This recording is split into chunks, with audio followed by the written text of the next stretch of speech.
Nuevamente, para los que no me recuerdan, mi nombre es Pedro Melín y mi correo es pmelin@ubido.cl. Siéntanse con la libertad de mandarme correos preguntando esto o si necesitan algo más, siempre estoy disponible. Siempre traten de identificarse quiénes son y de qué cursos son, porque soy revolado, se me pierden las caras, se me pierde qué me están preguntando y me llega el correo y no sé qué estoy respondiendo a eso. Ayúdenme con eso. Este es el curso para ejecución de electricidad vespertino. Es electrónica de potencia y accionamiento. En rigor corresponde al equivalente de 2 cursos de lo que típicamente sería una ingeniería eléctrica o una ingeniería civil eléctrica o una ingeniería electrónica o civil electrónica, ¿ya? Porque aparecen aquí la parte electrónica de potencia, que típicamente es una asignatura, más accionamientos eléctricos, ya me falta la palabra eléctrico en el nombre del curso, que es otra asignatura. Voy a explicarlo más adelante. El horario de clases, el lunes, hoy día es cierto lunes, desde las 19 hasta las 20:20, los miércoles desde las 20:30 hasta las 21:50 y el sábado a mediodía, cierto, justo antes de almuerzo, desde las 12 hasta las 13:10. La parte de teoría la vamos a realizar en conjunto con la profesora Legiani León. ¿La conocen, cierto? Sí. ¿Ya? El correo de Legiani es lleon@ubido.cl y por mi parte, cierto, Pedro Melín, pmelin@ubido.cl. El laboratorio, esta información puede estar errada, pero así era el semestre pasado. Los profesores Renan Cisterna y Carlos Sandoval. Y el horario de consulta, en mi caso, porque ya ni lo puede cambiar, son los lunes de 18 a 19 horas. Y por supuesto siempre pido de que antes de que vayan a la oficina me manden un correo para avisarme que van a ir, por si se me ocurre ir a tomar un café o irme al laboratorio, etc. Las salas, los links de la sala están ahí. En el caso mío es la primera y en el caso de la profesora Legiani es el segundo link. Van a quedar disponibles siempre en el Moodle. Vamos a ver el programa, por lo tanto la descripción de competencias no lo vamos a revisar desde la página, ¿ya? Pero esta página, que es el Moodle, en el fondo va a tener todo el material del curso, que lo vamos a ir liberando de a poco. Tiene pestañas arriba, ¿cierto? La etapa de rectificadores e inversores, que la van a ver conmigo, no van a poder ver todavía la parte de inversores porque vamos a ir liberando la información a medida que voy pasando la materia. Y accionamiento en alterna y continua, que lo van a ver con la profesora Legiani, y los laboratorios, ¿cierto?, que lo van a ver con los profesores Renan y Carlos. Vamos a ver al programa. Bueno, respecto al material,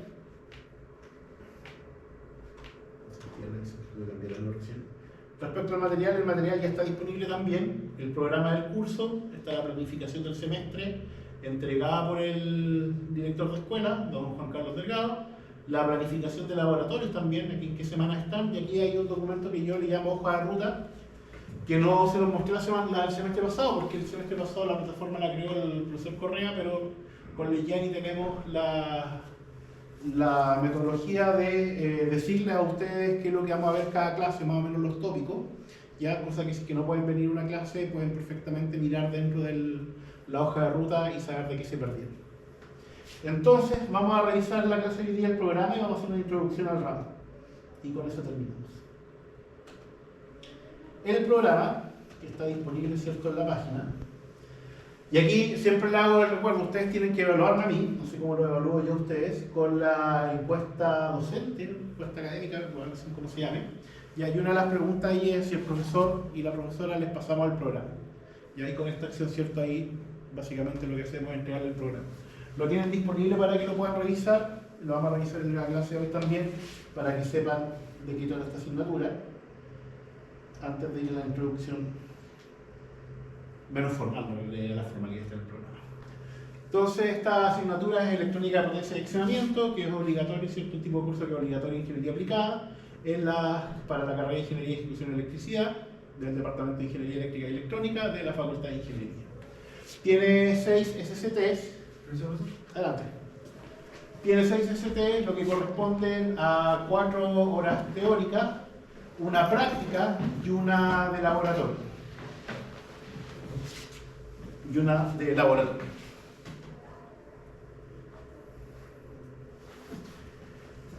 La,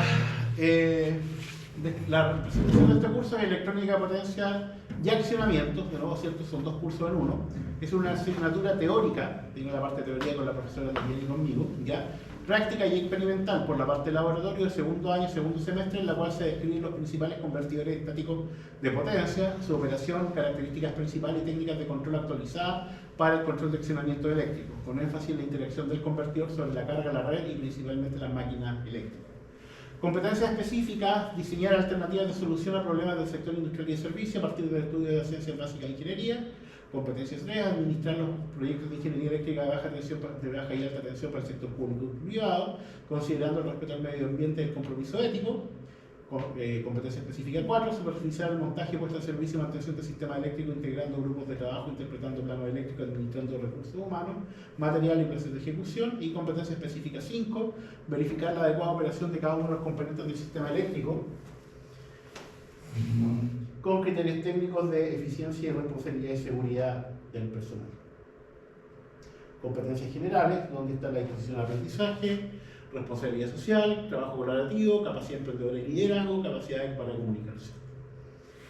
Descriptor de competencias de la asignatura: esto es lo que esperamos, ¿cierto?, que ustedes logren analizar el funcionamiento de las distintas configuraciones y componentes de semiconductores empleados en convertidores estáticos de potencia y el rol que cumplen en la industria dentro de un sistema eléctrico y mecánicos mayores, y su interacción con la alimentación eléctrica y la carga, reconociendo experimentalmente los elementos que conforman el circuito de control y de potencia de los distintos conversores de potencia. Aprendizajes previos: identifica las características de operación de los distintos dispositivos semiconductores de potencia, aplica métodos en el dominio de la frecuencia y el tiempo para analizar el funcionamiento de circuitos eléctricos conformados por dispositivos semiconductores, y aplica modelos tradicionales para evaluar el funcionamiento de máquinas eléctricas. Nos vamos a quedar con los RA, no vamos a revisar mucho más a fondo porque el resto lo vamos a ir viendo en la medida que hacemos la asignatura. Pero el primer resultado de aprendizaje: caracteriza y resuelve problemas de funcionamiento en estado permanente de rectificadores de potencia, verificando los cálculos teóricos con mediciones realizadas en laboratorio, respetando siempre las normas de seguridad. Segundo RA, o resultado de aprendizaje: caracteriza y resuelve problemas de funcionamiento en estado permanente de inversores de potencia, verificando los cálculos teóricos con mediciones realizadas en laboratorio, respetando normas de seguridad. Entonces, ¿cierto?, ya tenemos las palabras o los sujetos, ¿cierto?, que son rectificadores e inversores. Tercer resultado de aprendizaje: resuelve problemas de funcionamiento en régimen permanente y régimen dinámico de máquinas de corriente alterna asincrónica, verificando cálculos teóricos con mediciones realizadas en laboratorio, respetando normas de seguridad. Aquí ya aparece, ¿cierto?, accionamientos para máquinas asincrónicas. Y el cuarto RA: resuelve problemas de funcionamiento en régimen permanente y régimen dinámico de máquinas de corriente continua, verificando los cálculos teóricos con mediciones realizadas en laboratorio, respetando las normas de seguridad. Entonces, si se dan cuenta,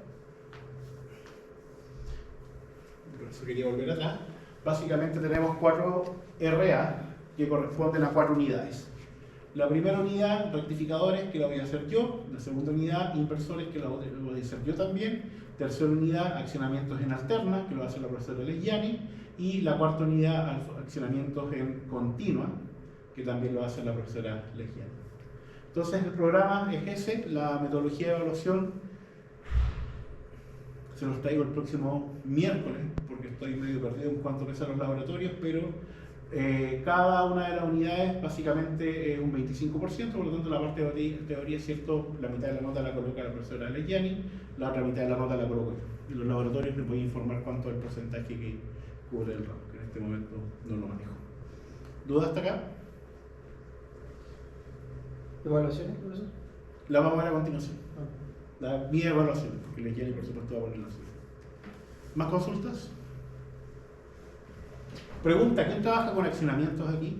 Inversores, variadores de frecuencia, convertidores. ¿Alguien? Es más entretenido cuando alguien está, pero también más desafiante porque me están continuamente preguntando.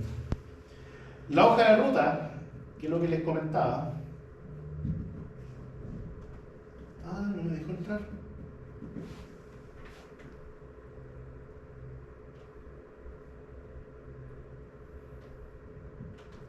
Y no traje el celular, así que tampoco me puedo.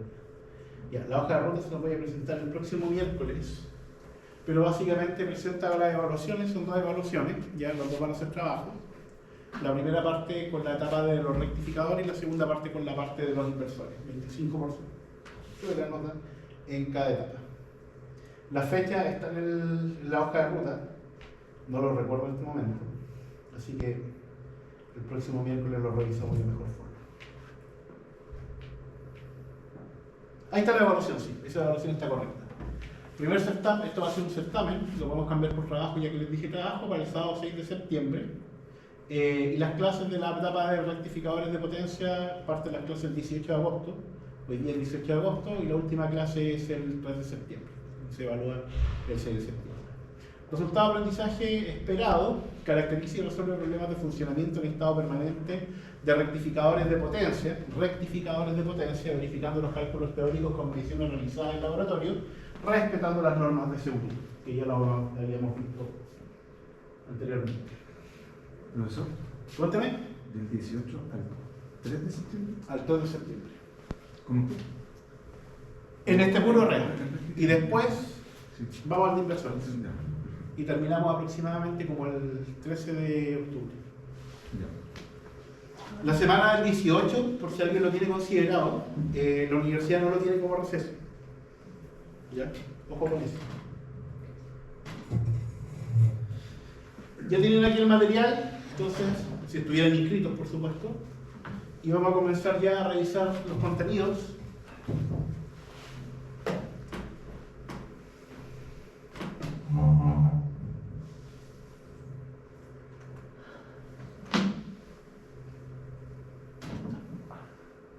Déjenme adaptar la pantalla.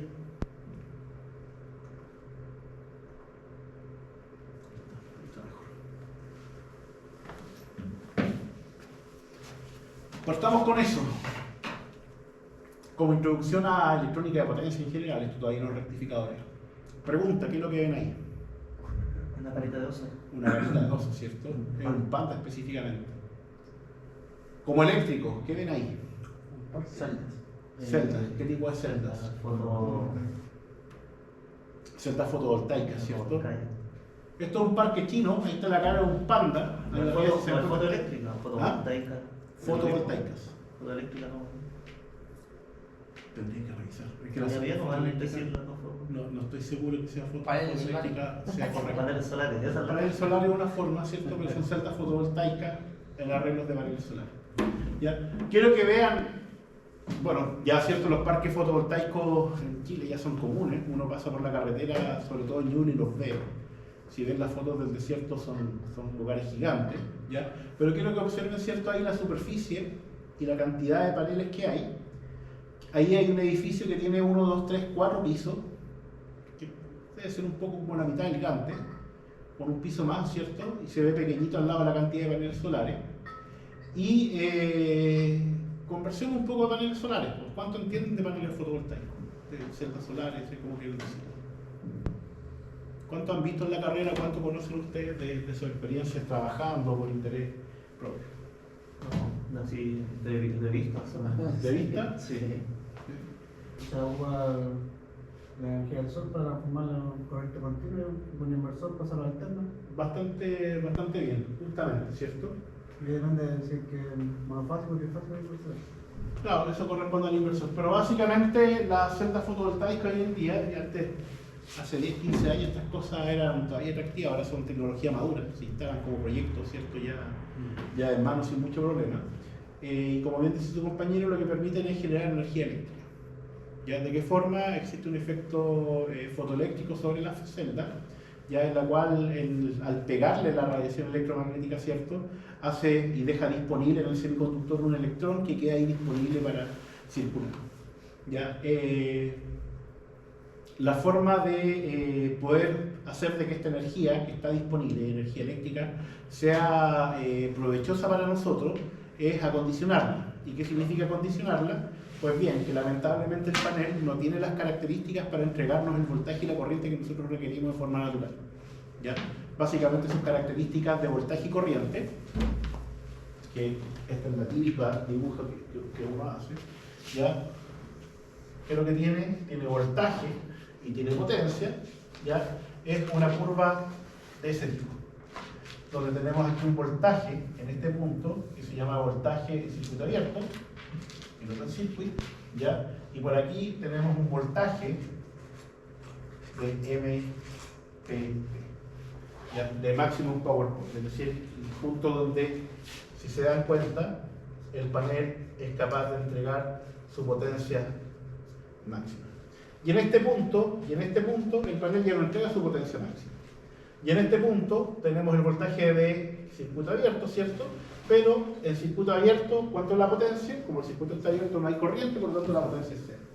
Y si se dan cuenta, el panel, para que sea efectivo desde un punto de vista económico, tiene que operar en ese punto. Si yo lo cargo, con lo que lo cargue, ¿cierto? Me va a demandar una cantidad de potencia en la carga y no necesariamente va a operar en ese punto. Entonces, ¿qué es lo que tenemos que hacer? Tenemos que obligar a que el panel trabaje en ese punto. ¿Cómo se logra esto? Se logra con una estructura que considera el panel, típicamente considera el panel, que simplemente lo voy a dibujar así, ¿ya? Y después viene una etapa de conversión de continua a continua, que obliga a que el panel trabaje, ¿cierto?, en su máximo punto de potencia, y esto de aquí aparece esa sigla MPPT, que vamos a ver después. Después aparece un conversor de continua a alterna, y ya después, a través de un filtro, nos podemos conectar a la red eléctrica. De forma de que el sistema fotovoltaico, ¿cierto?, siempre esté inyectando potencia al sistema eléctrico, ojalá al máximo punto de potencia que tiene disponible el panel. Porque si opera en otro punto, económicamente se me comienza a ser inviable el proyecto. Eso que está ahí abajo, que dice MPPT, es Maximum Power Point Tracking, o básicamente un algoritmo de la búsqueda del máximo punto de potencia. ¿Por qué? Porque lamentablemente ese máximo punto de potencia varía. ¿Y con qué varía? Con la irradiancia del sol, con la temperatura. Le pasa una nube y se empiezan a aparecer un montón de... Por lo tanto, tiene que haber un sistema de control, ya que aparece la palabra control, que sea capaz de obligar al conversor de continua a continua a buscar ese punto y a fijarlo. Y después el inversor toma, ¿cierto?, lo que le entrega el conversor de continua a continua e inyecta esa potencia eléctrica hacia la red. Si ustedes lo piensan, esta red acá impone un voltaje, típicamente ese voltaje se llama voltaje del PTC, el punto común de acoplamiento. Por lo tanto, este convertidor de aquí tiene que inyectar una corriente, que lo voy a poner corriente PV, ¿cierto?, con las mismas características que requiere el sistema para inyectar la corriente. Es decir, tiene que tener cierta fase y cierta frecuencia con respecto al voltaje. El sistema fotovoltaico, el panel, es totalmente inútil, y con esa palabra, es totalmente inútil sin estos elementos que están aquí, que incluyen la etapa de control. Y eso, cierto, es electrónica de potencia. Entonces, de todas las definiciones que podemos dar de electrónica de potencia, que es el dispositivo, que etcétera, básicamente la electrónica de potencia es la tecnología eléctrica y electrónica que incluye dispositivos, semiconductores, sistemas microcomputarizados, algoritmos de control que permiten en el fondo convertir la potencia eléctrica de un punto, aquí tenemos potencia eléctrica, ¿cierto?, y traspasarla a otro punto, pero la potencia eléctrica se descompone en voltaje corriente, y acá, ¿cierto?, se descompone en voltaje corriente. Por lo tanto, ese acondicionamiento implica cambiar las características de voltaje y de corriente que tengo en la entrada del sistema con respecto a las que realmente requiere en la parte útil, ¿cierto?, mi sistema. En este caso, por ejemplo, como bien dijo su compañero, el panel me va a entregar en continua, voltaje y corriente en continua, pero mi sistema es alterno. ¿Ya? Por lo tanto, ¿cierto?, para que sea alterno tengo que inyectar una corriente con cierta frecuencia y que esté en cierta fase con el voltaje. Si el sistema es monofásico, por ejemplo, ¿cierto?, tengo que llegar con la potencia en 2 hilos, pero si el sistema es trifásico tiene que ser en 3 hilos. Entonces, dentro de todo este parque, en este edificio, me imagino que la gente, ¿cierto?, que administra el parque, quizás quien más se va y trabaja ahí, pero estas etapas que están acá, estos containers que están aquí, y hay algunos perdidos más por allá, son básicamente este sistema. Este sistema, ¿cierto? Conectado al sistema fotovoltaico, a los paneles, de forma de procesar la energía eléctrica. Ahí tenemos un caso entonces de aplicación de electrónica de potencia, ya que de nuevo, ¿cierto? Siempre la palabra electrónica asusta a los eléctricos. ¿Por qué tengo que aprender electrónica si me viene a meter un curso de eléctrica? ¿Ya? Pero para que entiendan, ¿cierto?, de que tener conocimiento de estas tecnologías, de estas artes, estas malas artes, por ejemplo, ¿ya? Definitivamente, ¿cierto?, es totalmente necesario para un eléctrico. ¿Será únicamente los sistemas fotovoltaicos los que serán de nuestro interés? No. Segundo caso, aplicación de electrónica de potencia. Un STATCOM. Pregunta: ¿qué es lo que es la calidad de suministro eléctrico? ¿Ustedes que son eléctricos? Yo no les comenté el curso pasado, ¿cierto? Yo soy electrónico, civil eléctrico, tengo el magíster, el doctorado en eléctrica. Soy civil electrónico, disculpen, tengo el magíster, el doctorado en eléctrica, pero yo trabajo en electrónica de potencia. Esta es mi área de trabajo. Esto es lo que me da de comer. Yo estoy gordito, así que me da bien. Entonces, les pregunto, entonces, ¿cierto?, desde el punto de vista de un electrónico, ustedes son eléctricos, ¿qué es lo que es la calidad de suministro eléctrico? Que sea técnicamente viable, ¿no? ¿Ya? ¿Han visto el concepto dentro de la carrera? Si no, se los cuento en electrónico y después van a preguntar si está bien o mal. Básicamente, la calidad de suministro eléctrico dice en relación con las características de voltaje y de corriente, ¿cierto?, que me permiten operar bien mi sistema eléctrico. Entonces ahí aparece, por ejemplo, la regulación de tensión. ¿Qué es la regulación de tensión? Yo espero, ¿cierto?, que mi sinusoidal de voltaje, pensando, ¿cierto?, en la forma de onda, sea exactamente con la amplitud que estoy pagando y la frecuencia que estoy pagando. Pero ¿qué pasa realmente? Como el sistema es dinámico, ¿cierto?, esa amplitud va cambiando. ¿Va cambiando por qué? Porque entró más carga, salió carga, por ejemplo. ¿Ya? Por las impedancias de línea también generan caída.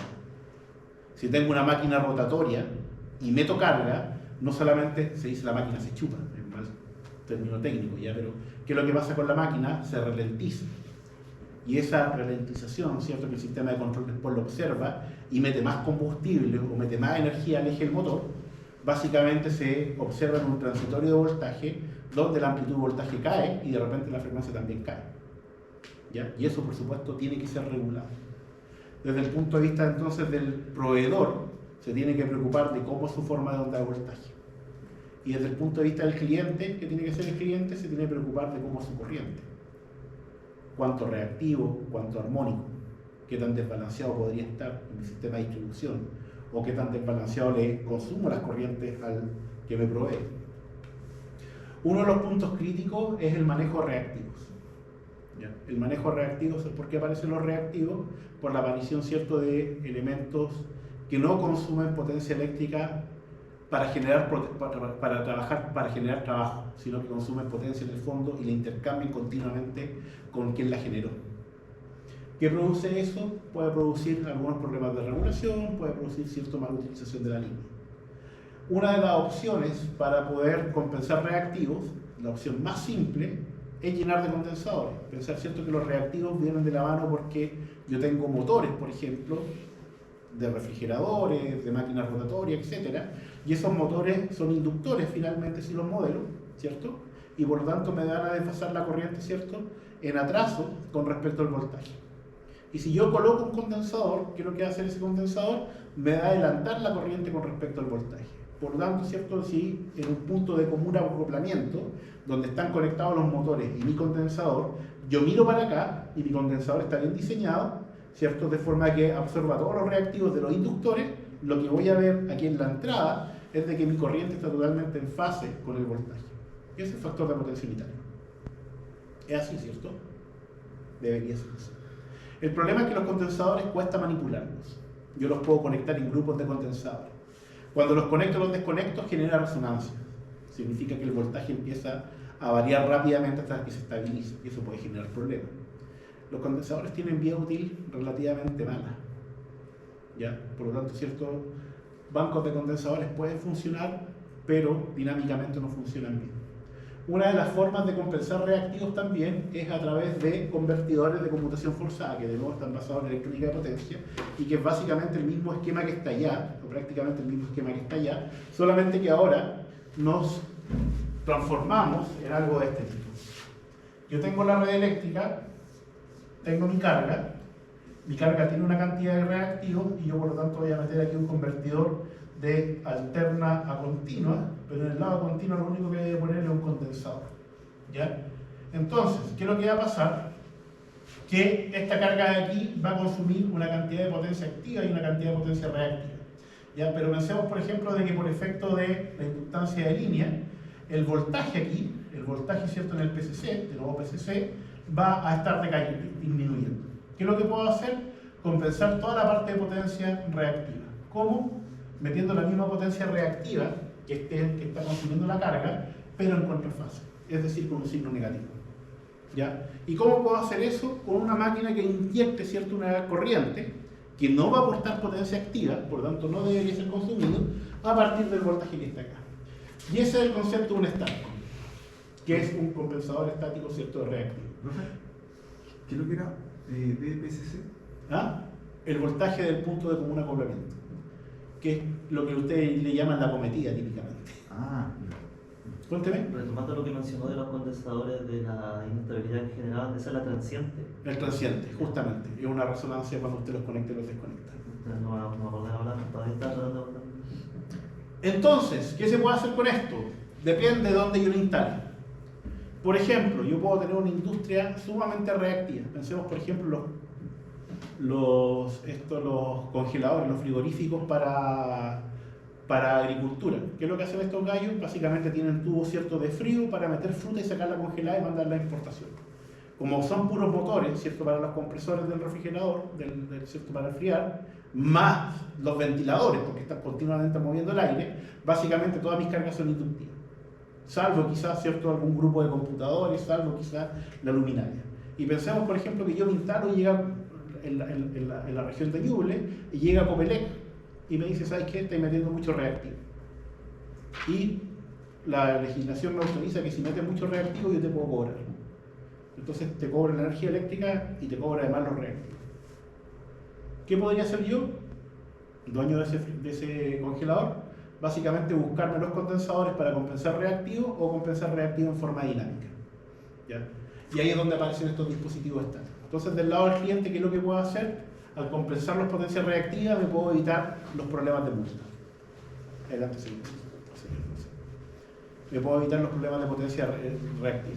Por el otro lado, por el lado del distribuidor, ¿qué es lo que tiene que hacer el distribuidor? Evitarse los problemas, ¿cierto?, de regulación de voltaje.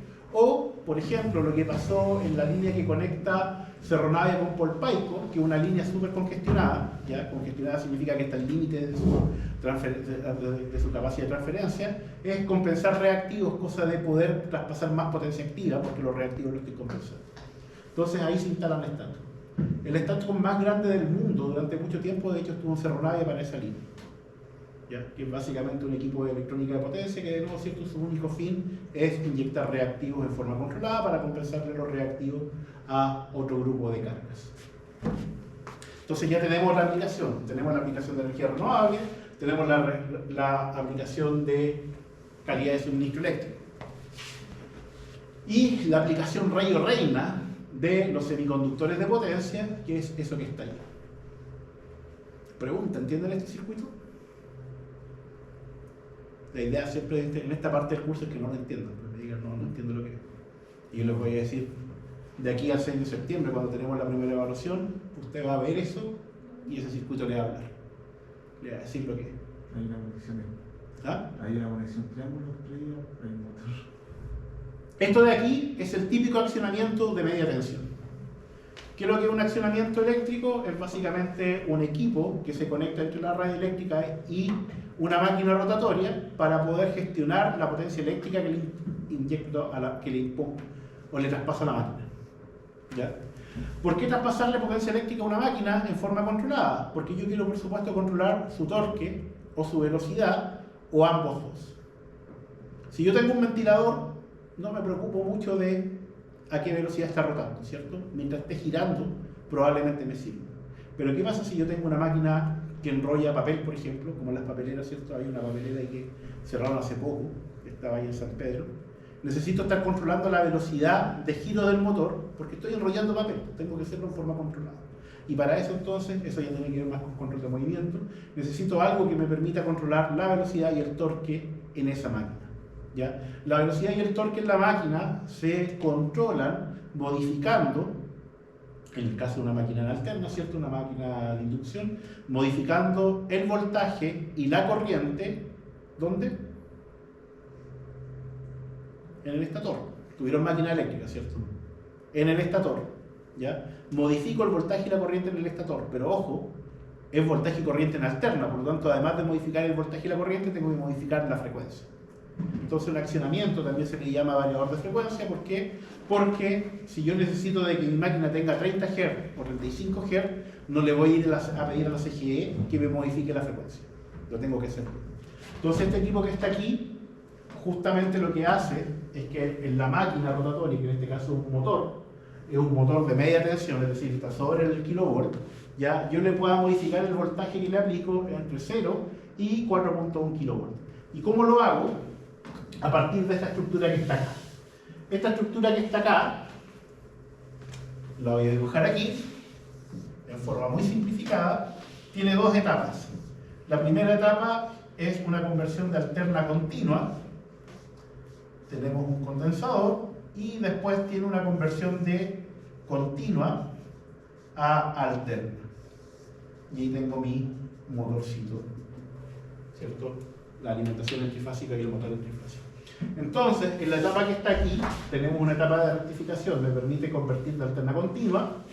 Tenemos aquí tensión continua y a partir de la tensión continua, de forma similar a como lo estábamos haciendo en el sistema fotovoltaico, pero ahora con una tensión continua que generamos a partir de una etapa de rectificación, poder generar una inversión, con un inversor, ¿cierto? Conversor de continua alterna, de forma de poder ajustar el voltaje y la frecuencia y por lo tanto la corriente en la máquina. Eso es lo que tenemos que entender en el curso entonces. ¿Ya? ¿Cómo hacer eso que está ahí? Y las aplicaciones se las acabo de mostrar. Energía renovable, calidad de suministro, accionamiento eléctrico, ¿cierto? Son cosas que ustedes como eléctricos y eléctricas, ¿cierto? Deberían enfrentarse ojalá en el futuro. La complejidad del circuito que está aquí lo vamos a explicar más adelante, por supuesto. Por ahora simplemente explicar dónde nos estamos metiendo. ¿Tuvieron control, cierto? ¿No? ¿Tienen control este semestre? ¿Con quién tienen control? Con Ernesto Rubio, ¿no? Bueno, con quien tenga, les adelanto el típico mono de control. Ángel Rubio Rodríguez. Con Ernesto Rubio.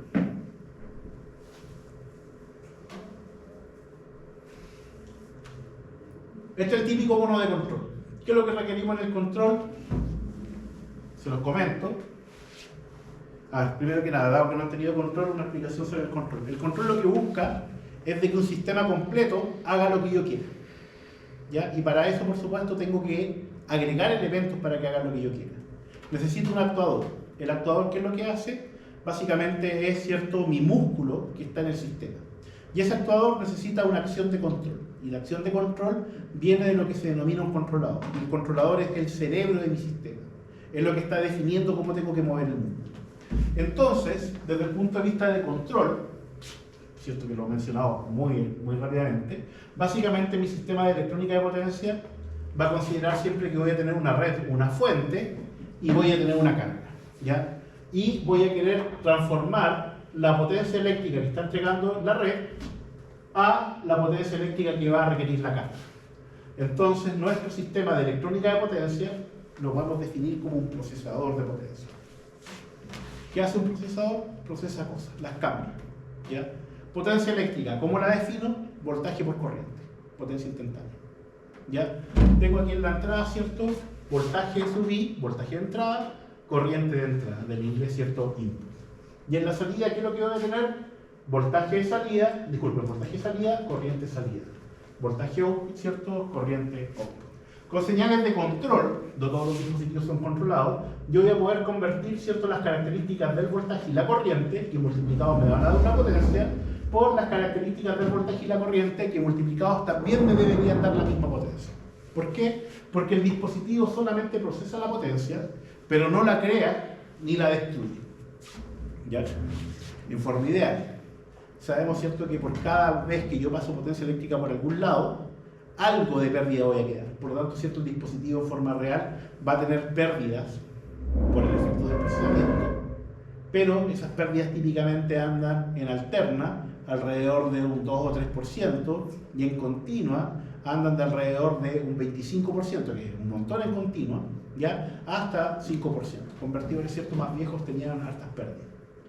Y para eso, de nuevo, voy a necesitar mi controlador, y mi controlador va a necesitar medir el voltaje, medir la corriente en la entrada, medir el voltaje, medir la corriente en la salida, y además, ¿cierto?, medir algunas características en la carga. Por ejemplo, en motores, ¿qué cosa además debería poder medir?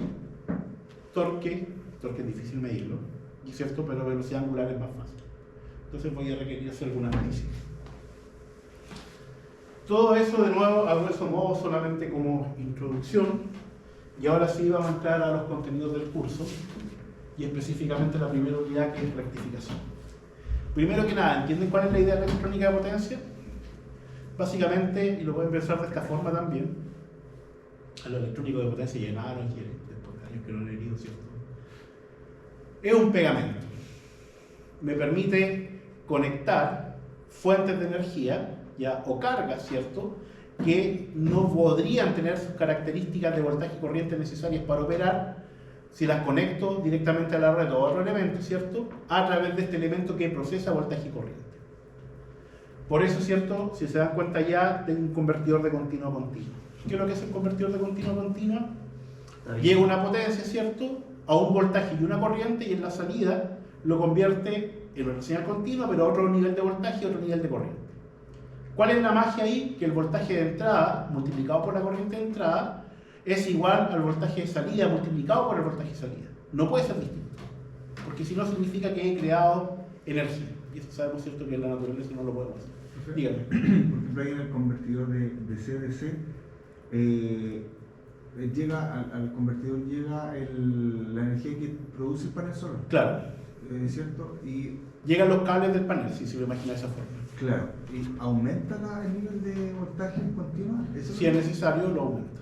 ¿Y lo estabiliza también o no? Porque me imagino que... Si es necesario, lo estabiliza. Ya, o sea, eso es lo que en el fondo... Eso es lo que hace. ¿El inversor igual entra dentro del procesador? Claro, porque el inversor, ¿qué es lo que hace? Toma de continua y convierte en alterna. Y en forma controlada. Sí, igual produce pérdida, te digo, Claro, cada vez que pasa en el fondo, piénsenlo de esta forma, cada vez que pasa corriente por un cable, van a tener ustedes pérdidas. ¿Ya? De repente ustedes simplemente las desprecian. Pero vamos a ver de que en electrónica de potencia, cuando pase la corriente por un semiconductor, vamos a tener también pérdidas, muy pequeñas. Pero esas pérdidas, que si bien para el sistema eléctrico son, podemos decir, las despreciamos, para el semiconductor son fatales. ¿Y por qué son fatales?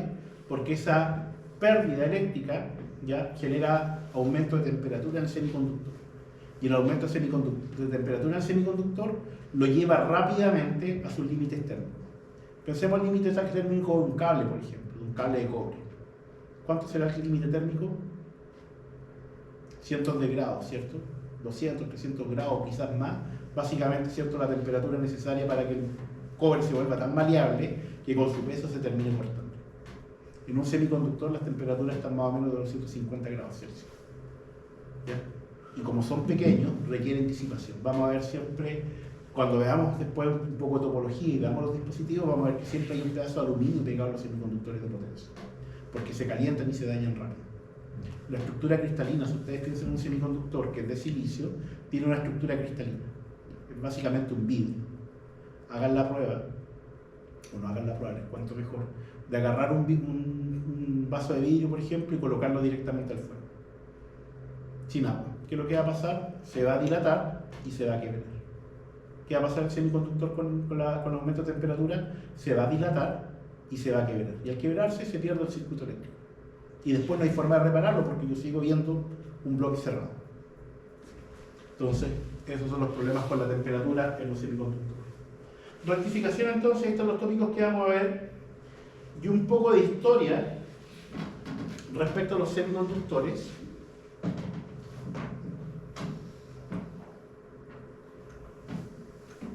No sé qué hice. Qué tontera. ¿Cómo doy vuelta esto ahora?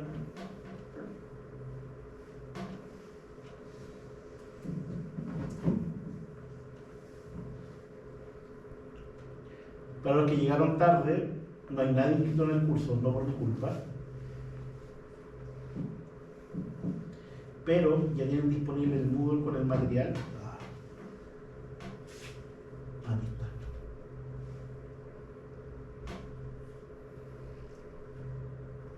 Ahí está.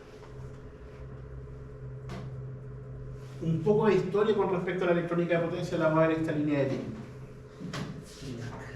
Triatrón, que suena cierto como transformer, y los rectificadores de arco con válvulas de mercurio. Estamos hablando, ¿cierto?, que a principios de los 1900. Esa es la primera vez que se logró hacer algún tipo de rectificación. La rectificación es convertir la forma de onda alterna en una forma de onda de continuo, recortándola, ¿cierto?, y volviéndola a formar en la salida. Aquí todavía no hay electrónica de potencia. Después tuvimos ciertos amplificadores magnéticos, el ignitrón en 1930, y los primeros semiconductores controlados aparecen por ahí por el 1950, específicamente con el BJT. Creo que un BJT, lo comentamos también en el ramo anterior, es un transistor. Bipolar junction transistor. Bien, ¿cierto? Pero básicamente es un transistor. ¿Y cuál es la gracia de un transistor? Es que tiene una entrada de control y a partir de esa entrada de control con una señal eléctrica yo puedo modificar las características de conducción. Aparece también el CR, ¿ya? El Silicon Controller Rectifier, ¿ya?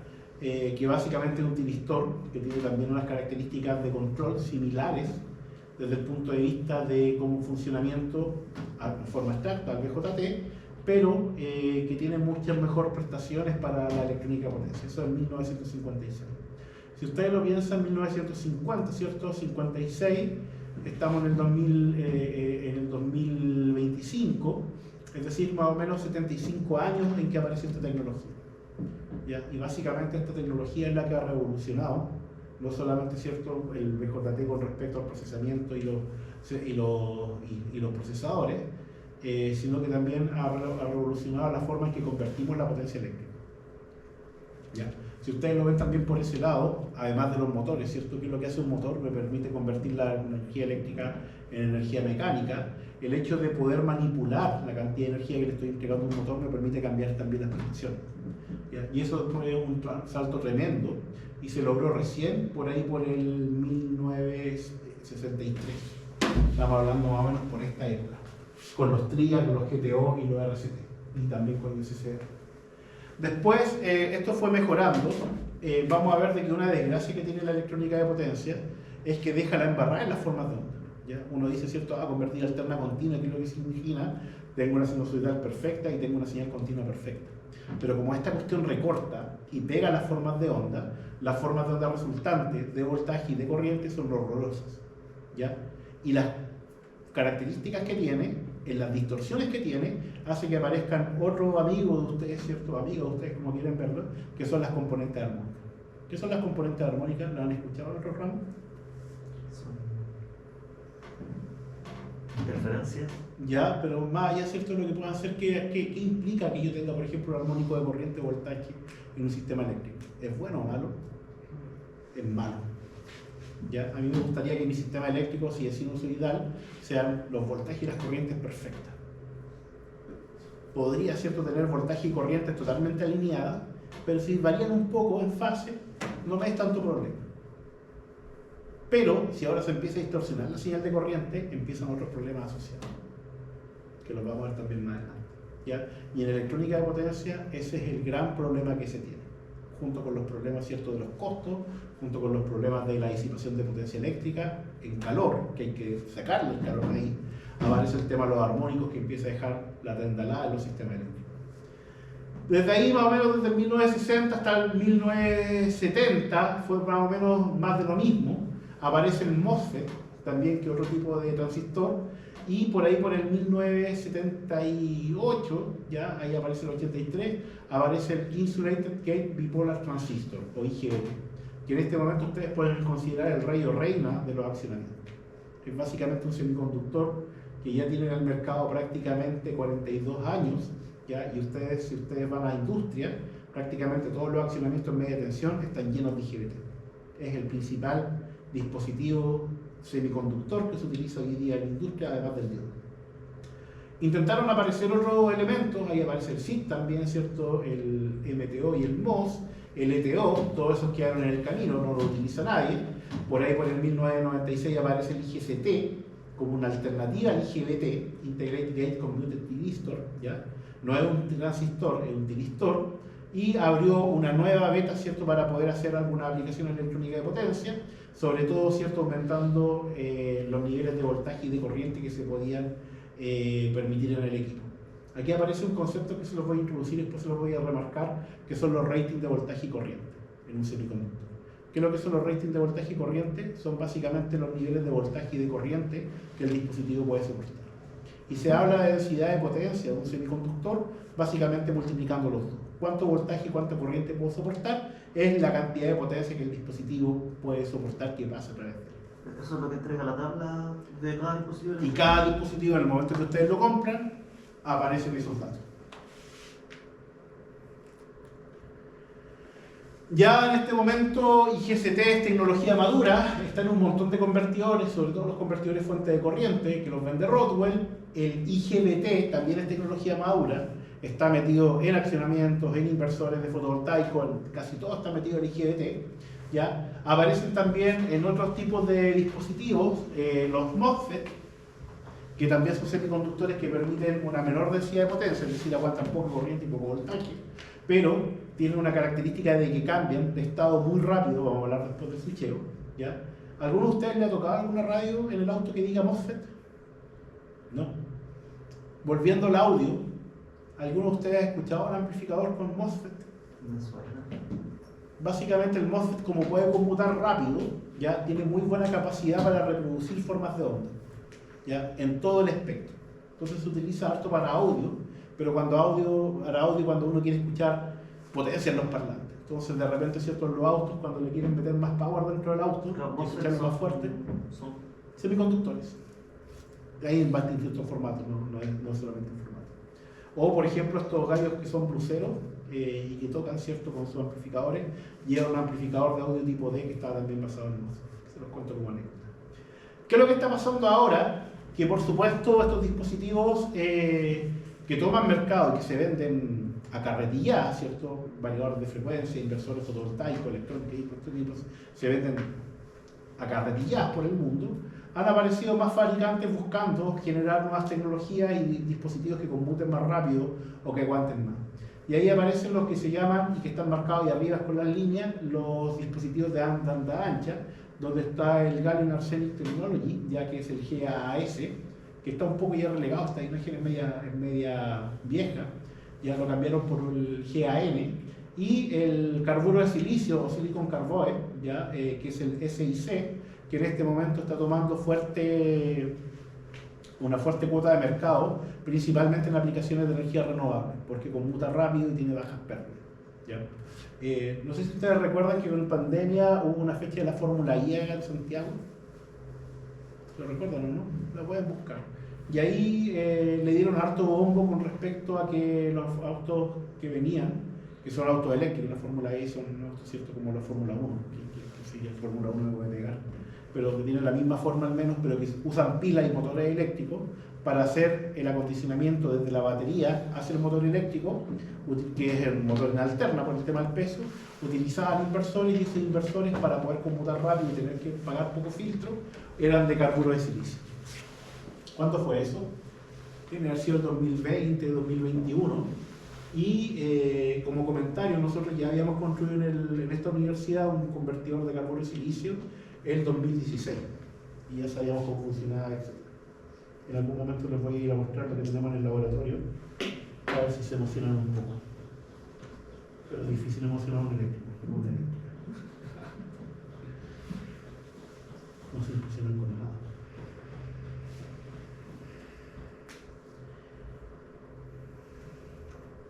Entonces, eso es más o menos la historia de los semiconductores.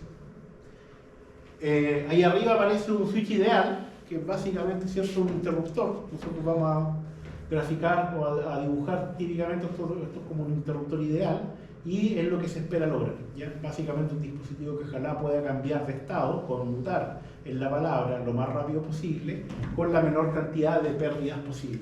¿Ya? Una vez que se logre eso, se acaba la electrónica de potencia. Pero ¿qué son los semiconductores y cómo funcionan como switch? Siempre hago este ejemplo con el mismo switch, que puede ser la misma clase. Entonces, esto es típicamente un switch. ¿Ya? Tengo luces, ¿cierto? Si es que abro el switch, la luz se apaga. Si es que cierro el switch, la luz se enciende. ¿Por qué pasa ese fenómeno? Porque el switch me permite cerrar el circuito eléctrico. Entonces, cuando abro el switch, ya no tengo el conductor conectado, ¿cierto?, a la fuente de tensión, y por lo tanto no va a circular corriente, y por lo tanto la lámpara no se va a encender. ¿Ya? La corriente es cero, el voltaje puede ser lo que quiera, no se va a encender la lámpara. Pero cuando lo cierro, la corriente es lo que requiere la lámpara, el voltaje en el switch es cero, ¿ya? Y la lámpara se enciende. Yo puedo controlar el encendido y el apagado de la lámpara solamente on-off, es decir, la puedo encender y la puedo apagar. ¿Podría yo a esta lámpara controlarla para que ilumine el 50% de lo que puede iluminar con toda su potencia? Sí, pero tendría que empezar a encender y apagar el switch, ¿ya? Y eventualmente ese switch, que es de un dispositivo electromecánico, lo terminaría rompiendo. Un dimmer tiene otras características y es electrónica potencial. Funciona para algunas lámparas. Entonces, un switch ideal, ¿qué características tiene? Se dibuja como un switch electromecánico, es decir, como que tiene, ¿cierto?, una placa, y yo de alguna forma esa placa la puedo abrir y cerrar de forma de permitir o no el paso de corriente. Desde el punto de vista, y esta curva la vamos a ver bastante, yo puedo graficar en el eje X el voltaje y en el eje Y la corriente. Este es switch ideal, por lo tanto, y el mismo switch que está allá, ¿cierto?, que es electromecánico y se comporta como un switch ideal, tiene esta característica. La corriente, cuando yo cierro el switch, puede circular en cualquier sentido. ¿Cierto? Puede ser positiva o puede ser negativa. Por lo tanto, ¿cierto?, la corriente puede ser positiva o la corriente puede ser negativa. Cuando yo cierro el switch, ¿cómo es el voltaje en el switch? Idealmente cero. ¿Cierto? Si pensamos de que una latita en el fondo, esa latita tiene una resistencia, al circular corriente va a haber una caída de tensión por efecto de la resistencia, pero es tan pequeña comparado con lo que yo tengo aquí de carga que finalmente la desprecio. Por lo tanto, la caída de tensión cuando yo cierro el switch es cero. Por lo tanto, la corriente solamente la dibujo en el eje de la corriente y no tengo problemas aquí con el voltaje porque es cero. ¿Qué pasa cuando yo abro el switch? Cuando yo abro el switch, la corriente es cero. Por lo tanto, mi corriente ahora está en este punto. Y mi voltaje puede ser idealmente cualquier voltaje, ¿cierto? Si yo aquí impongo 220, va a ser 220. Si yo impongo 5, va a ser 5. Y si yo impongo menos 220, va a ser menos 220. Por lo tanto, mi voltaje va a ser cualquiera de esos valores y mi corriente va a ser 0. Esto de acá, cuando tengo corriente, se denomina un estado de conducción. Y cuando no tengo corriente, pero tengo voltaje, se denomina bloqueo. Cuando tengo conducción, se define de que el switch está encendido. Yo cerré el switch, ¿ya? Por lo tanto, tengo circulación de corriente a través del switch. Y cuando abro el switch está bloqueando el voltaje. Si ustedes se imaginan la malla, no se la imaginen, la voy a dibujar, ¿ya? Ustedes tienen el voltaje de la fuente, tienen aquí el switch y acá tienen la carga. ¿Ya? Si el switch está abierto, por lo tanto, el voltaje de la fuente, ¿cierto?, sigue siendo voltaje de la fuente, el voltaje de la carga es igual a 0. ¿Y cuánto será el voltaje del switch? Voltaje de la fuente, ¿cierto?, porque esto es una malla, es igual al voltaje del switch, más el voltaje de la carga, pero ya dijimos que el voltaje de la carga es 0, por lo tanto el voltaje del switch tiene que ser igual al voltaje de la fuente. Es decir, en bloqueo, el voltaje del switch tiene que ser capaz de bloquear el voltaje de la fuente. ¿Qué pasa si yo pudiera disponer del voltaje que quisiera en ese interruptor y empiezo a elevar el voltaje, elevar el voltaje, elevar el voltaje. Pensemos que paso de 220 a 500 RMS. Probablemente no pasaría mucho. Pensemos de que llego a 5 kilos.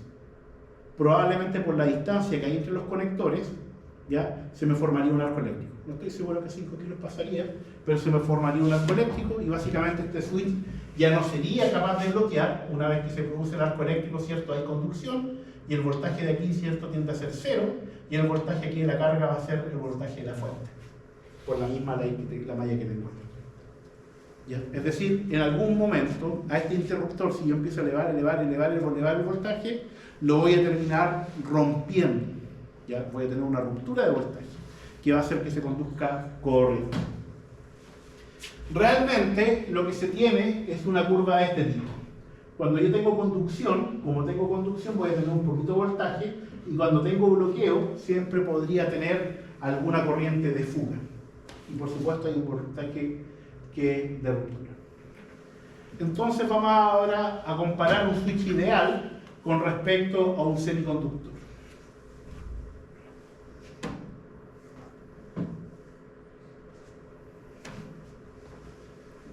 Ese es mi switch ideal, por lo tanto, ¿cierto? Y voy a tener mi switch ideal que va a tener un voltaje del switch y una corriente del switch, de forma de que cuando el switch ideal esté abierto, la corriente en el switch va a ser igual a 0 y el voltaje va a ser a cualquier voltaje.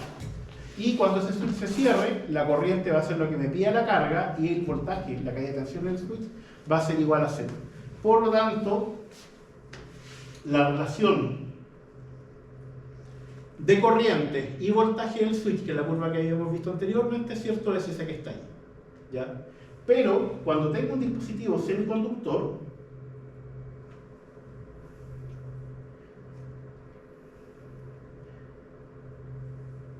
específicamente un diodo, y vamos a ver después por qué, la característica de la curva del switch va a ser de que cuando el diodo, ya, si es que este dispositivo puede, disculpen, no hay un diodo en este momento, ya, puede bloquear, va a poder bloquear tanto voltajes positivos como voltajes negativos, ya, voltajes positivos, disculpen, como voltajes negativos. Cuando está bloqueando voltajes positivos o negativos, ¿cuánto va a ser la corriente? 0. Y en caso que conduzca corriente, la corriente solamente va a poder circular en un sentido. Y vamos a definir ese sentido, en este caso con las características de ánodo y cátodo, ¿cierto? Como una corriente positiva. ¿Y qué va a pasar con la corriente si es lado negativa? Lamentablemente, y esto anótenlo por ahí, los semiconductores por sí solos no son capaces de manejarla. Solamente pueden manejar corrientes positivas. Con respecto al voltaje, pueden bloquear voltajes positivos y voltajes negativos, pero algunos semiconductores, no todos. Y ahí es donde entramos, ahora sí.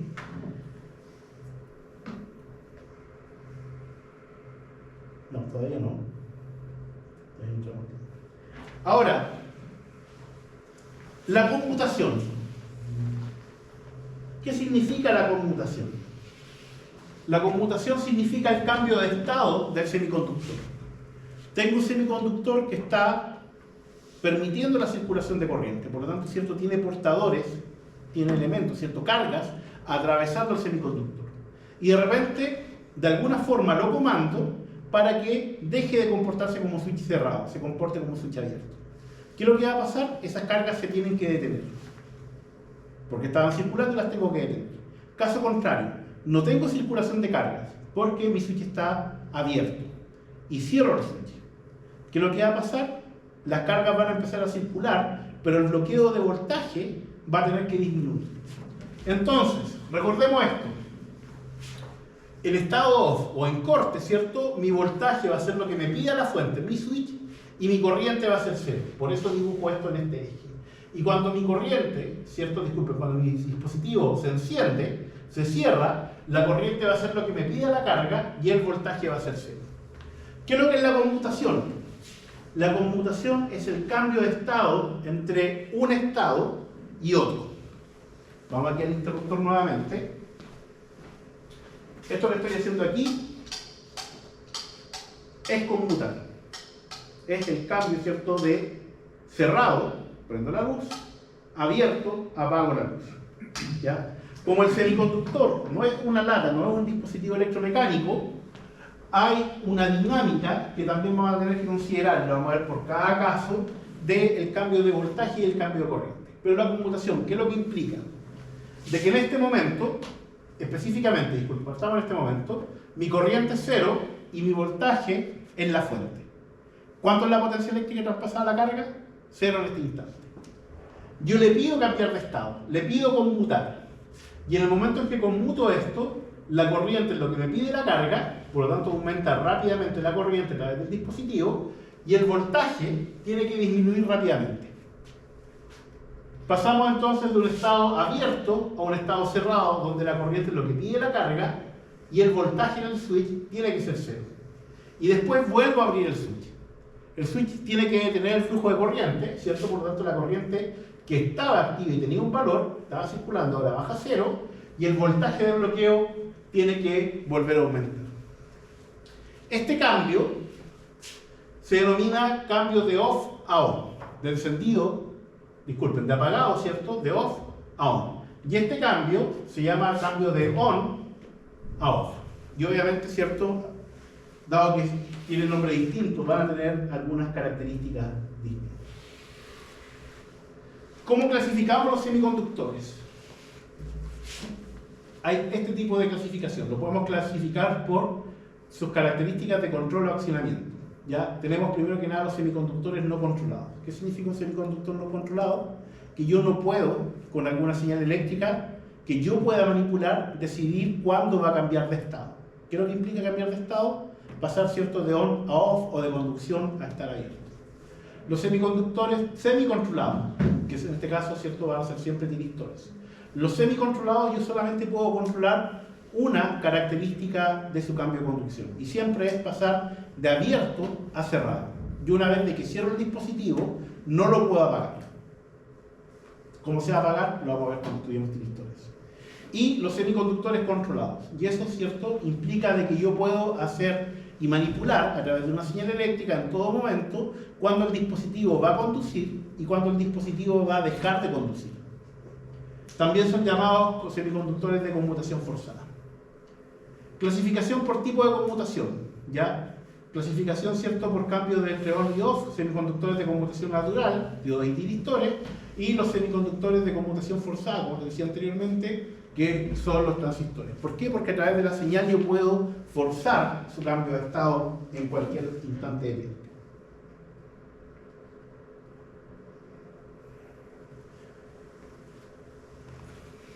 Ustedes tuvieron sistemas electrónicos, ¿cierto? Vieron también diodos con el profesor John Correa probablemente. ¿Vieron diodos? Vamos a volver a ver diodos, ¿ya? Conmigo vieron sistemas digitales. ¿Cuál es la diferencia de la electrónica de potencia con respecto a esa electrónica que acaban de terminar? ¿Cuál podrá ser? La respuesta es fácil. Potencia. Imaginen esto, los semiconductores para aplicaciones electrónicas de procesamiento de datos y señales son semiconductores que están ahí para interpretar la señal eléctrica como si representara algo. ¿Ya?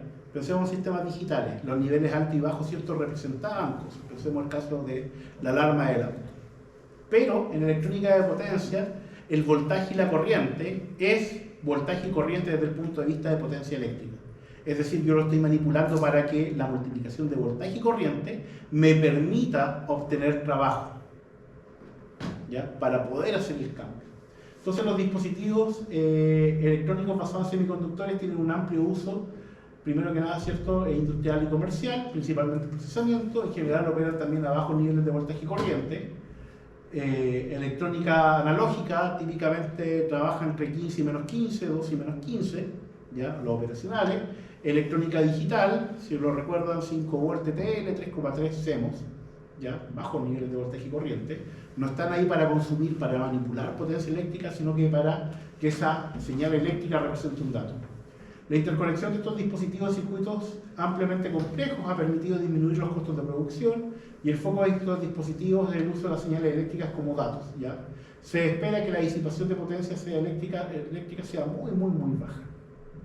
Por otro lado, la electrónica de potencia, ¿cierto?, los dispositivos semiconductores Los dispositivos semiconductores de electrónica de potencia son dispositivos que actúan siempre como switches, ¿ya? Me van a permitir o no el flujo de potencia eléctrica, ya sean siempre estos dispositivos controlados o no. Están diseñados para tolerar un gran estrés de voltaje. ¿A qué niveles? Fácilmente en los rangos de los kilovoltios. ¿Ya? Eso se llama bloqueo de voltaje. O permitir la circulación de grandes cantidades de corriente, que es cuando está en conducción. La interconexión con otros dispositivos de potencia con acumuladores permite también aplicaciones más complejas, ya siempre para convertir potencia eléctrica, y se espera una baja disipación de potencia eléctrica, ¿ya? Y esta debe ser manejada por medio de disipadores de calor para evitar que el dispositivo se dilate y se destruya.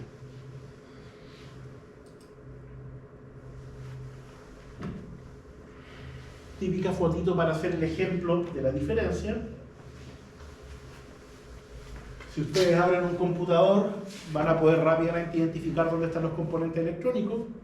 Montaje superficial, ¿cierto? Se ven de esa forma. Pero si abren un equipo de electrónica de potencia, se van a pillar con eso. Y la pregunta es, ¿dónde están los dispositivos de electrónica de potencia ahí?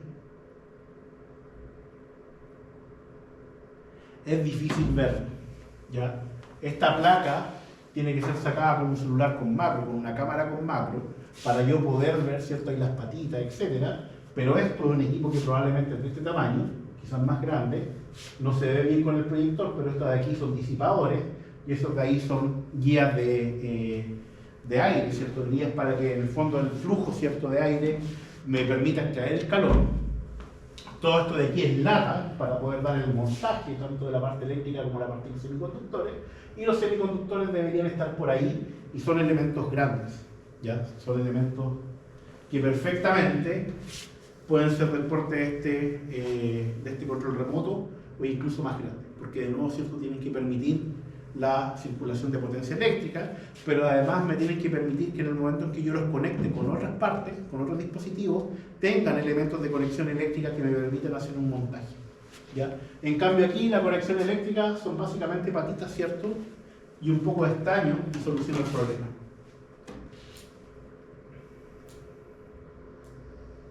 Vamos a hacer la introducción al diodo, seguramente lo vieron con el profesor John Correa.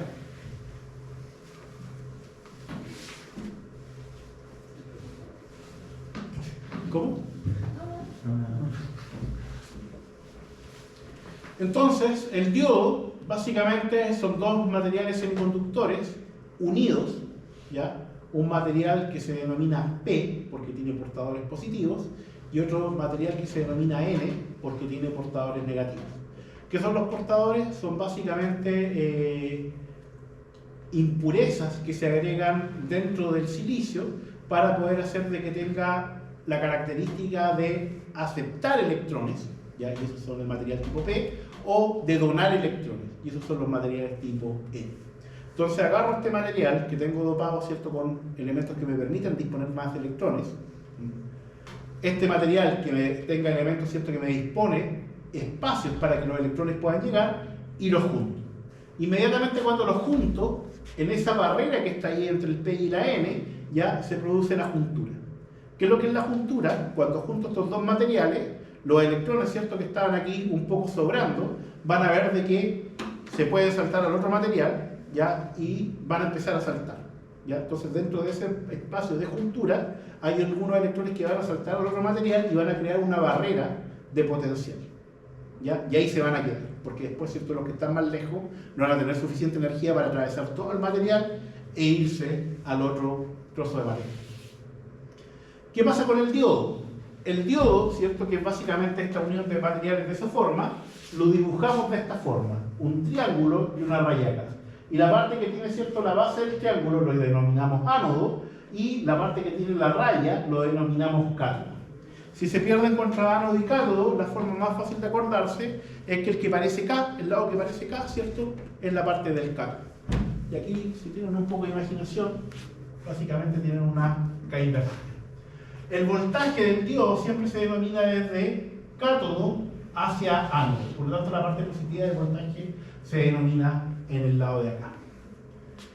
El diodo no va a hacer absolutamente nada hasta que yo ponga energía eléctrica para que haga algo.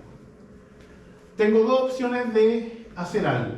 Poner una fuente de tensión En este sentido, con el positivo de la fuente, ¿cierto?, conectada hacia el ánodo y el negativo hacia el cátodo, y la forma contraria, ¿cierto?, es poner el negativo hacia el ánodo y el positivo hacia el cátodo. En el primer caso, si tengo el positivo hacia el cátodo, lo que voy a hacer es que voy a hacer de que este lado positivo, que si ustedes se lo imaginan, ¿cierto?, tiene la capacidad de recibir electrones, y este de aquí tiene la posibilidad de donarlos, va a ser de que la corriente eléctrica, ¿cierto?, es contrario de la corriente física, pero lo vamos a imaginar así, va a ser de que los electrones que están en el lado de acá sean capaces de saltar hacia el lado P y después continuar la circulación, ¿cierto?, hacia la fuente y después, ¿cierto?, volver hacia acá. De nuevo, ¿cierto?, es la corriente física. Por lo tanto, se va a producir una corriente eléctrica que va a estar en el sentido contrario, ¿ya?, de positivo a negativo. ¿Por qué? Porque de nuevo, ¿cierto?, este espacio de acá me va a traer más electrones que están en el lado M, que van a saltar la barrera, van a pasar por el P, y una vez que se llegue aquí, se van a querer ir a la fuente. Y esta fuente de aquí tiene la posibilidad de dar por este lado más electrones, que nos va a hacer la circulación por allá. Eso se llama polarización directa.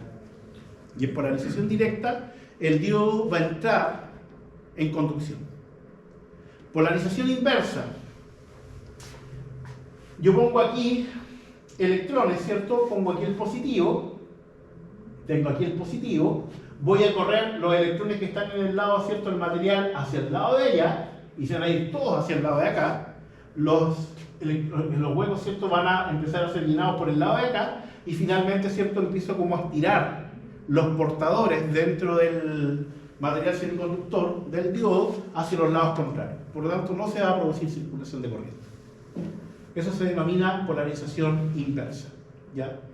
Y eso, ¿qué es lo que va a pasar? De que básicamente entonces el diodo no va a conducir.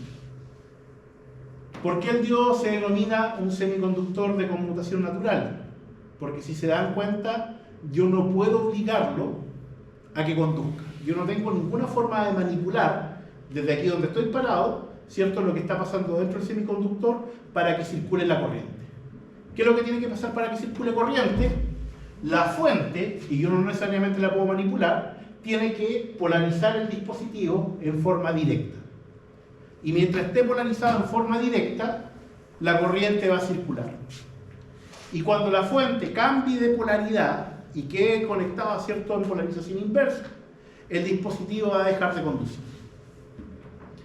¿Por qué se dice que es natural? Porque de nuevo, yo no puedo manipular la fuente, si esta fuera una fuente continua, o el dispositivo conduce todo el tiempo o no conduce nunca, pero si la fuente es alterna, voy a tener un semiciclo positivo y un semiciclo negativo, ¿ya? Y dependiendo, ¿cierto?, cómo esté conectado el diodo, pensemos de que está conectado de esta forma y la fuente, ¿cierto?, con el positivo está ahí, entonces el semiciclo positivo va a polarizar el diodo en forma directa y por lo tanto va a conducir, y el semiciclo negativo lo va a polarizar en forma inversa y por lo tanto el diodo no va a conducir. Entonces, esto me permite ya poder tener fenómenos de rectificación natural, como lo vamos a ver más adelante, ¿ya? Y el diodo, por lo tanto, es uno de los principales dispositivos que se utiliza por esas mismas características para la rectificación. ¿Cuál es su problema? Que no lo puedo controlar. ¿Cuál es su ventaja? Que no necesito controlarlo. ¿Ya? Y si no necesito controlarlo, no tengo que estar pendiente de lo que está haciendo, no tengo que poner esfuerzos en que haga lo que yo quiera. ¿Por qué? Porque va, ¿cierto?, a conducir naturalmente mientras las características de la red eléctrica se mantengan como deberían ser. ¿Y por qué las características de la red eléctrica se van a mantener como deberían ser, con un semiciclo positivo y uno negativo, y con niveles de voltaje adecuados? Por un tema de regulación. De regulación tanto, ¿cierto?, con leyes como la regulación de voltaje. ¿Qué es lo que dice la ley? Ustedes pueden aceptar, ¿cierto?, de que el voltaje varíe en amplitud y frecuencia cierta cantidad. ¿Cuánto es? Como un 10%. Y si sale eso, pueden ir a alegar, ¿cierto?, y que lo indemnicen en la medida que sea capaz de probar. Y ya con esto terminamos y lo vamos a retomar de esta misma forma el próximo miércoles, ¿ya? El diodo entonces tiene un material tipo P, ¿cierto?, con portadores positivos, material tipo N con portadores negativos, cátodo, ¿cierto?, en inglés cátodo es con K, y el ánodo, ¿cierto?, por el lado de acá. ¿Y cómo se dibuja? De esa forma que está ahí. que está totalmente al revés que el dibujito que está aquí. Me acabo de dar cuenta. Observen esto.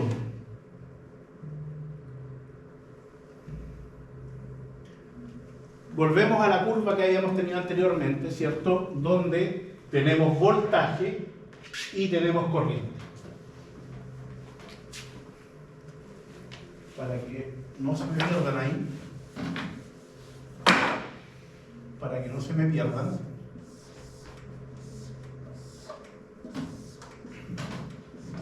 Aquí tenemos el voltaje en el diodo y aquí tenemos la corriente en el diodo.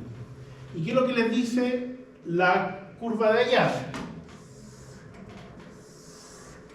Voltajes en el diodo. Si el voltaje es positivo, ¿qué va a pasar? El diodo va a entrar en conducción. Si el voltaje es positivo, entonces, ¿cierto? Si está para allá el voltaje, el diodo va a entrar en conducción. ¿Y cómo va a ser la corriente en el diodo? Básicamente lo que me pide la carga. Entonces, si tengo polarización directa,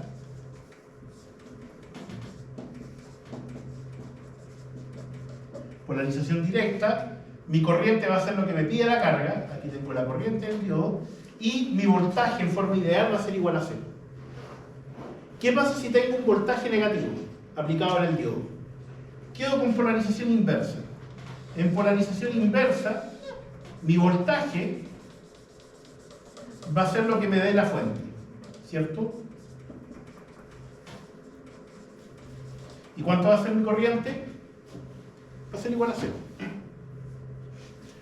Esto en forma ideal es la curva característica de conducción de un diodo. Y es la que vamos a usar el 99,9% del tiempo que analicemos circuitos de electrónica de potencia. ¿Qué tengo que hacer? Miro el voltaje aplicado en el diodo. ¿Me permite conducir? Perfecto. Hago de que el diodo en el fondo se comporte como un cortocircuito y miro lo que está pasando con la carga para saber cuánta corriente me están drenando. Si el voltaje es negativo, ¿qué es lo que hago? El diodo se comporta como un circuito abierto, inmediatamente por ese diodo no circula corriente, podría haber otro cierto que me derive la corriente, pero por eso no va a pasar, y el voltaje en el diodo, ¿cuál va a ser? El voltaje que me está entregando la fuente. Y es todo lo que hace. En forma ideal, eso es lo que tenemos que considerar. Y en forma real, ¿qué es lo que tenemos que considerar?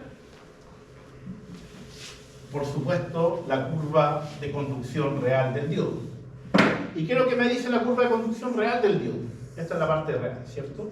Tenemos de nuevo el voltaje en el diodo y tenemos la corriente en el diodo. Lo primero que me dice es que, usted no va a conducir hasta que tenga lo que se denomina un voltaje forward. ¿Qué es lo que es el voltaje forward? Es básicamente, si ustedes recuerdan, tenían aquí ustedes, ¿cierto?, una parte P y una parte N, y aquí en esta juntura, como los portadores se habían difundido ahí, se crea una diferencia potencial. ¿Cuánto es típicamente esa diferencia potencial? En diodos de silicio 0,7, 1 volt. Es poquitito, ¿cierto? Para circuitos electrónicos de procesamiento de datos es un montón. Porque si yo tengo 3,3 volts y cae en 0,7 o 1 volt, es básicamente un tercio. Pero si yo tengo un circuito de potencia donde estoy bloqueando 1 kilovolt y para conducir el diodo me come 1 volt, es básicamente la milésima parte. Por lo tanto, lo puedo despreciar. Entonces, por eso, para electrónica de potencia, en general vamos a pensar en eso que está ahí. ¿Dónde está el problema? Se lo voy a contar a continuación. Una vez de que esto comienza a conducir, la corriente tiene esa característica. A mayor corriente, mayor voltaje forward. ¿Quién me da esa información? El fabricante. ¿Qué pasa si es que el voltaje es menor que el voltaje forward? Básicamente el diodo queda polarizado inverso, por lo tanto opero en esta parte de acá. Disculpen. Opero en esta parte de acá, pero no con corriente cero. Hay aquí una pequeña corriente que es negativo, menos la corriente del diodo, que se llama corriente de fuga.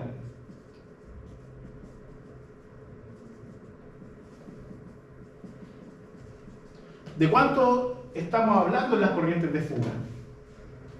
Microamper, nanoamper. Si va a pasar 1 kiloamper por el diodo, ¿será importante que me preocupe por 1 microamper? No. Lo desprecio y vuelvo a la curva de ella. Vamos a ver después por qué es importante también. Y en algún momento,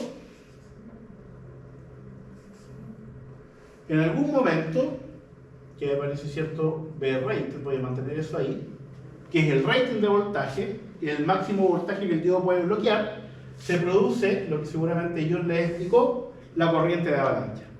Si yo paso ese voltaje, el diodo, básicamente los portadores se vuelven locos, se rompe el diodo y comienza a cruzar corriente como si no tuviera diodo. ¿Ya? Y esta corriente de acá, ¿cierto?, puede ser lo que me pide la carga. Entonces, ¿dónde hay que operar? Básicamente desde aquí para allá y desde aquí para acá. ¿Ya? Es decir, en los ciertos donde el diodo esté rateado. ¿Por qué es importante considerar la corriente de fuga y el voltaje forward? En este momento, cuando yo estoy bloqueando,